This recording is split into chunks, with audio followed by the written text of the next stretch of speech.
Tuh, gue ngomong. Tuh, kalian pada suka lupakan soal kabel kan? Ini yang termasuk salah satu paling penting nih, kita mengenai kabel nih. Kita sekarang nanti, kita nanti akan ngomongin kabel. Kalian kan suka pada lupa nih, kabel tuh pentingnya apa aja. Kita ulang lagi, kurang mulus.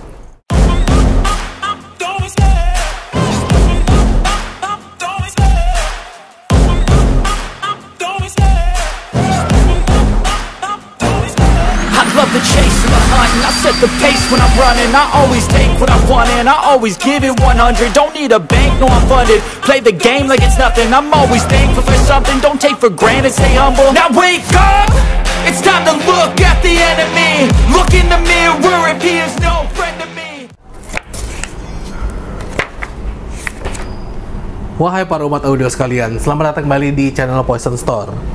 Dari berapa banyak buku mengenai audio yang saya baca mengenai car audio dan juga audio pada umumnya, ini adalah buku mengenai home audio. Di sini sedikit sekali informasi yang kita dapatkan mengenai kabel. Jadi saya harus memberitahukan pada umat audio sekalian mengenai pentingnya peranan kabel di sistem audio yang akan kita pasangkan di dalam kendaraan kita semua. Di papan tulis sudah saya jelaskan mengenai wajibnya memberikan perhatian pada kabel untuk audio mobil. Yang paling pertama tentunya adalah pentingnya peranan dari kabel itu sendiri. Kalian lihat, kita semua selalu menginginkan komponen audio terbaik, speaker yang paling bagus, ampli yang paling oke, prosesor yang murah meriah tapi suaranya bagus, dan juga subwoofer kolong yang juga tidak kalah pentingnya untuk memberikan suara bass. Tetapi semuanya ini tidak akan bisa menyala kalau kita tidak menggunakan kabel untuk menghubungkan seluruh komponen-komponen ini sehingga kita itu bisa menjadikannya satu sistem yang utuh. Banyak dari kalian yang tidak menyadari bahwa kabel itu adalah salah satu bagian yang tidak bisa terpisahkan dari sistem audio. Makanya nomor satu, sebagai koneksi antar komponen. Kita harus lihat betapa kita itu harus memperhatikan bahwa benda-benda ini kalau kita gunakan sedemikian rupa, kita pasangkan tanpa terhubung dengan kabel, apa fungsinya di dalam kendaraan? Tentunya tidak ada.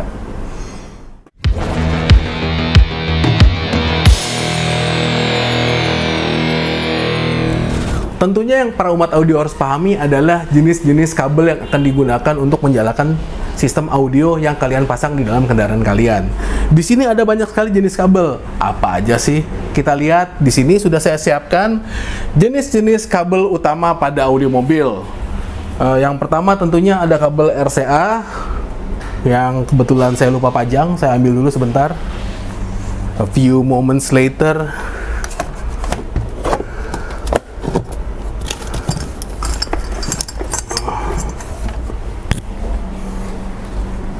Saya sudah kembali. Ini adalah kabel RCA yang akan kita gunakan untuk mengirimkan sinyal audio menuju amplifier biasanya, atau juga subwoofer kolong. Pokoknya yang ada amplifiernya. Asalnya dari head unit. Jadi kita harus memiliki head unit yang memiliki low output, lalu kita menggunakan jalur kabel RCA untuk memberikan low level signal kepada amplifier ataupun prosesor yang ada low level input RCA-nya. Kemudian kabel berikutnya adalah kabel speaker. Yang kedua, kabel speaker adalah merupakan high level output. Jadi, setiap proses dari amplifier menuju speaker, kita harus menggunakan yang namanya kabel speaker untuk ke speaker apa aja yang ada di mobil. Mau itu tweeter, mid-range, mid-bass, dan juga subwoofer, semuanya membutuhkan kabel speaker. Kemudian ada yang namanya kabel power supply. Sini ada nomor 3. Untuk kabel supply itu biasanya untuk 12 volt dan ground. Jadi kita lihat ada kabel 12 volt dan juga ada kabel ground. Kita biasanya selalu membedakan kabel untuk terminal positif dari aki itu adalah kabel yang terang, dan kabel negatifnya merupakan kabel yang berwarna gelap. Ini cukup umum karena kabel ini dipakai untuk menyalakan, memberikan sumber daya kepada amplifier apapun, baik yang amplifier yang langsung ke power atau yang ada di prosesor itu sendiri. Subwoofer kolong yang dia itu memiliki built-in amplifier seperti 82, 68 PB, 8.1 atau 10.1A Diabox, itu semuanya ada built-in power yang membutuhkan juga kabel power supply. Kemudian kita ada nomor 4, yaitu kabel ACC atau remote signal. Jadi kebanyakan dari mobil itu dia tidak menyertakan yang namanya remote turn on dari head unit pabrikan bawaannya. Tetapi kalau memang kita menggantikannya dengan aftermarket, kita membutuhkan kabel kecil supaya dia itu bisa menjadi trigger yang menyalakan amplifier atau DSP. Ini penting sehingga jalur ini itu terlihat urutan waktu menyalanya sehingga tidak juga menimbulkan jeduk. Ini harus diperhatikan oleh para umat audio sekalian. Kemudian selain ini semua, kita juga melihat adanya kabel yang lumayan populer ketika kita menggunakan prosesor Pandora dari Venom, yaitu kabel plug and play. Jadi bisa kita lihat jumlah kabel yang akan kita pasangkan dan juga pilihannya bervariasi antara high level input dan low level input. Kita harus melihat bahwa ternyata tidak sedikit jumlahnya.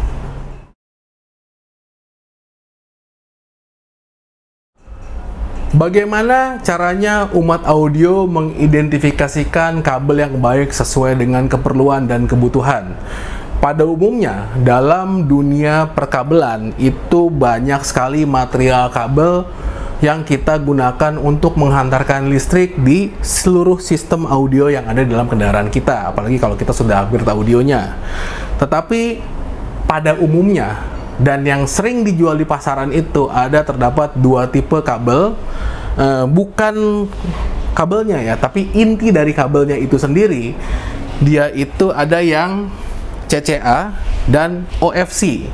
Kalian kan sering lihat tuh istilah yang ada di dalam kabelnya itu, oh dia CCA, dia OFC. Itu apa sih? Yang pertama, kalau CCA itu adalah copper clad aluminium. Jadi dia itu merupakan kabel yang bagian luarnya tembaga tetapi intinya adalah aluminium, atau kabel tersebut bisa juga 100% aluminium. Jadi ini adalah kabel yang sebetulnya dibuat untuk menurunkan biaya sehingga kita bisa mendapatkan harga yang lebih kompetitif. Dari segi kualitasnya tergantung dari manufakturnya. Kabel aluminium juga ada yang bagus kualitasnya, tetapi dari segi kekakuan ini lebih brittle dibandingkan dengan dibandingkan dengan tembaga. Yang berikutnya adalah dia adalah OFC atau Oxygen Free Copper. Nah, ini adalah kabel tembaga yang dia itu memiliki kandungan 98% tembaga yang bebas oksigen. Artinya dia merupakan tembaga murni tanpa campuran apapun. Inilah adalah kabel yang paling ideal yang kita gunakan untuk menghantarkan listrik dalam sistem audio mobil kita nih. Yang terpenting yang membedakan antara kabel CCA dan OFC, kabel itu memiliki nilai hantaran dan juga hambatan yang menentukan apakah sinyal itu bisa ditransmisikan dari jarak A pada jarak dari titik A ke titik B dengan lebih cepat. Kalau misalkan kabelnya itu memiliki hambatan yang besar, dia tentunya sinyalnya akan berjalan dengan kecepatan yang lebih pelan. Dan juga sebaliknya, kalau dia daya hantarnya bagus, hambatannya rendah, maka keakuratan sinyal akan lebih terjaga. Ini kenapa kabel-kabel yang membutuhkan tembaga murni itu adalah kabel yang kualitas data, supaya kita itu bisa mentransmisikan segala sesuatunya dengan lebih akurat. Jadi kalau kalian lihat, pada umumnya memang ada CCA dan OFC, tapi bukan berarti kabel CCA itu memiliki kualitas yang jelek. Tidak semuanya. Ada juga kabel CCA yang sangat layak digunakan untuk kabel power supply atau kabel speaker di sistem mobil, di sistem audio mobil kalian.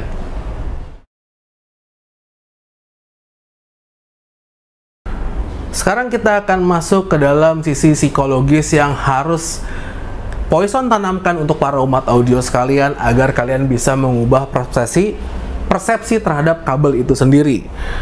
Jadi di sini kita harus mengubah persepsi terhadap kabel itu sendiri. Jadi yang paling pertama adalah yang paling penting. Jangan menjadikan kabel ini sebagai alasan untuk mengurangi biaya instalasi yang akan kalian rencanakan untuk sistem audio baru.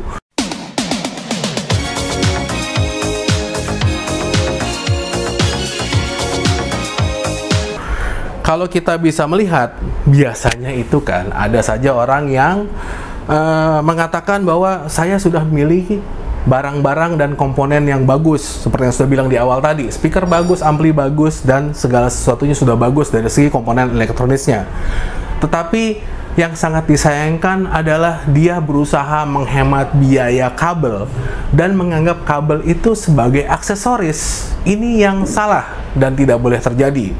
Jadi jangan pernah menganggap kabel itu sebagai aksesoris, karena tanpa adanya kabel tidak terjadi jembatan hubungan yang bisa menyediakan suplai yang dibutuhkan atau menyalakan speaker misalnya dari ampli atau juga sumber daya yang dibutuhkan oleh para amplifier tersebut. Jadi ini sangat penting adanya. Yang harus kita lakukan adalah menjadikan keharusan dalam instalasi. Jadi kita harus menyertakan kabel itu sebagai bagian dari komponen yang harus kita beli dalam instalasi audio.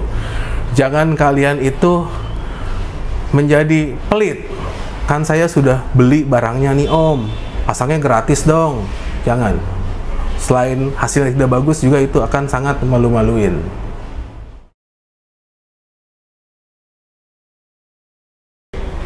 Kemudian kita akan masuk ke dalam budget yang akan kita alokasikan ke dalam kabel untuk sistem audio kita semua.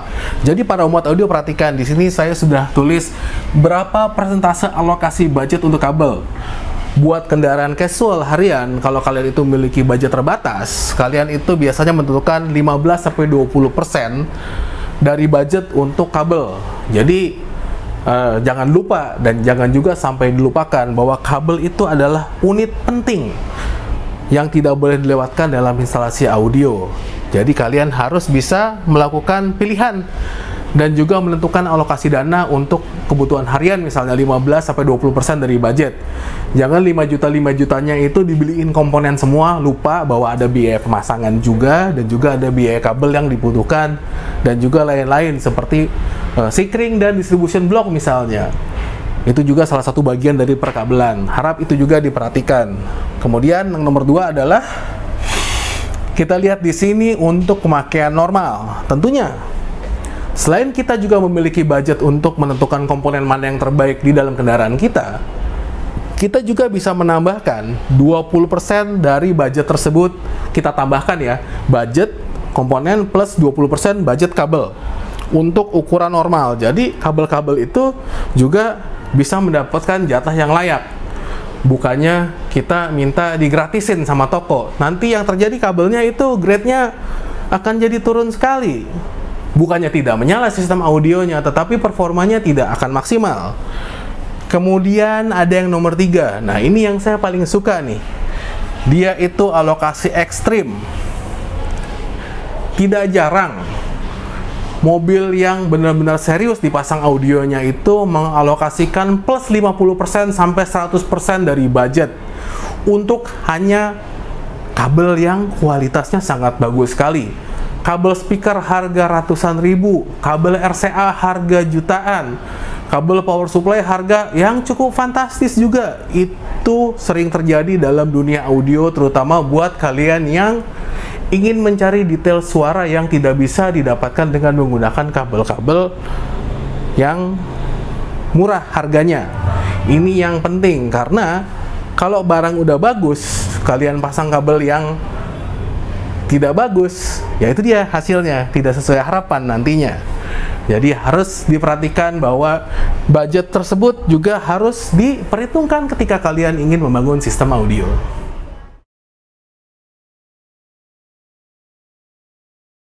Tentunya yang paling akhir, para umat audio tidak juga boleh melupakan bahwa kabel-kabel tersebut memiliki umur dan masa pakai. Yang paling harus diperhatikan adalah ketika kita itu memiliki lokasi tinggal yang kebetulan berdekatan dengan laut, itu terminasi kabel juga harus dilihat apakah ada korsi atau tidak. Jadi kalian bisa memilih kabel-kabel atau terminal yang memiliki gold plating, di mana kita itu terhindar dari oksidasi. Lalu kita melihat ini yang saya itu sering mendapatkan pertanyaan dari para umat audio sekalian, boleh nggak sih kita pakai kabel yang lama? Selama kabelnya masih layak, kita harus perhatikan kondisi dari kabel yang akan kita gunakan. Reuse, kita akan gunakan kembali. Jadi kebetulan Poison Store kan pernah memasang mobil-mobil dengan kabel-kabel yang luar biasa indah. Nah, kabel-kabel tersebut begitu mobilnya selesai masa pemakaiannya, tentunya audio dicabut kembali dan kabel-kabel tersebut juga dicabut. Itu kita sering melihatnya, sayang ini kabel kita buang, jadi kita reuse. Terkadang kalau memang jaraknya itu melebihi dari apa yang akan kita pasangkan. Kalau kependekan jangan kita sambung-sambung, itu terlalu maksain, biarpun kabelnya bagus juga, tidak boleh disambung-sambung untuk kabel. Jadi bisa saja menggunakan kabel yang lama, asalkan kalian periksa dulu kondisinya tanpa ada oksidasi, tanpa ada perubahan struktur dan segala macam, dan kegetasan dari bagian outer shielding yang biasanya silikon itu. Jangan sampai rapuh dan terekspos bagian intinya. Itu yang paling bahaya, terjadi short yang ada audionya malah hangus. Jadi para umat audio sekalian, sekian saja penjelasan kami mengenai kabel yang ternyata memiliki peranan sangat penting untuk sistem audio kalian. Sebagai koneksi, kualitasnya, kemampuannya, budgetnya juga harus ditentukan, dan juga apakah kita bisa melakukan rekondisi dari kabel-kabel yang akan kita gunakan tersebut. Jadi kalau kalian suka dengan video ini, jangan lupa berikan kami like. Tentunya kalau ada pertanyaan, jangan lupa tuliskan pertanyaan kalian di kolom komen. Dan yang paling penting, jangan lupa subscribe supaya kami makin tambah semangat lagi menciptakan video-video seperti ini di kemudian hari. Salam dari Poison Channel.